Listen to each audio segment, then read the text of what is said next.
সেই ভিডিও যখন ধারণ করছি আইসা আমার ফোন থাবা দিয়ে মোবাইলের উপর থাবা দিছে এবং এই যে মেরে আমার জামা কাপড়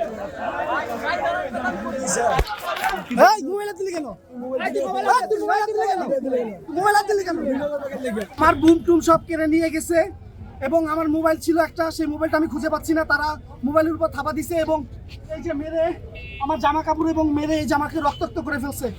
এই হচ্ছে অবস্থা। এবং এই মহাখালী বাস টার্মিনালে এখানে যাত্রীদের হয়রানি করছে এবং যাত্রীদের মারছে।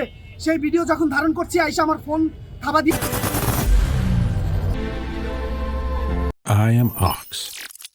নিয়ে গেছে এবং আমি কেন ভিডিও করলাম সে কারণে আমাকে এই যে মেরে রক্তাক্ত করে ফেলছে। এবং পুলিশ এখানে দাঁড়ানো ছিল এবং সেই পুলিশ এসে তারা কিছুই বলে নাই, তারা দূরে দাঁড়ায় দাঁড়ায় দেখেছে। এই হচ্ছে মহাখালী বাস টার্মিনালের অবস্থা। আর এখানে এই যে মানুষগুলো যারা রয়েছে 3 ঘন্টা 4 ঘন্টা ধরে অপেক্ষা করছে আর তারা গাড়িগুলোকে ওখানে দাঁড় করায় রাখছে। তারা এই মানুষগুলো ভোগান্তি করছে এবং সেই সাথে তারা বলছে যে অনেকে দাবি করছে যে ভাড়া নাকি দ্বিগুণ নিচ্ছে, এরকমও কিন্তু পরিস্থিতি এখানে দেখা যাচ্ছে।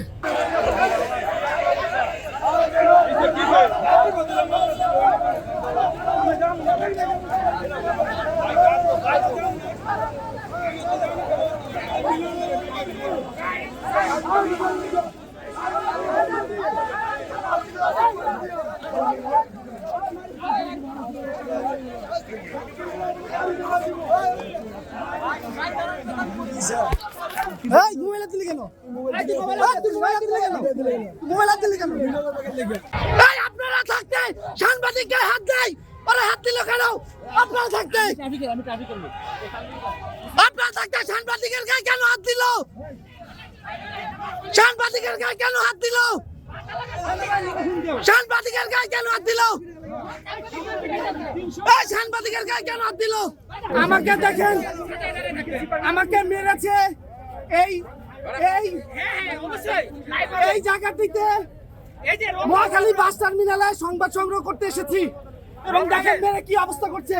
এখানে যারা রয়েছেন দায়িত্বে স্টাফরা, তারা যাত্রীদের গায়ে হাত তুলছে এবং তাদেরকে বিভিন্নভাবে হয়রানি করছে। আমি সংবাদ সংগ্রহ করতে আসাই আমার গায়ে এভাবে হাত তুলে এবং আমাকে মারছে এবং পুলিশরা ছিল এখানে, পুলিশরা নিশ্চুপ ছিল, পুলিশরা নিশ্চুপ ছিল এবং সেই ক্ষেত্রে এখানে যারা স্টাফরা রয়েছে তারা আমার গায়ে হাত তুলছে এবং আমি এর সুষ্ঠু বিচার চাই। কেন গণমাধ্যমের গায়ে হাত দিল? সংবাদ সংগ্রহ করতে আসায়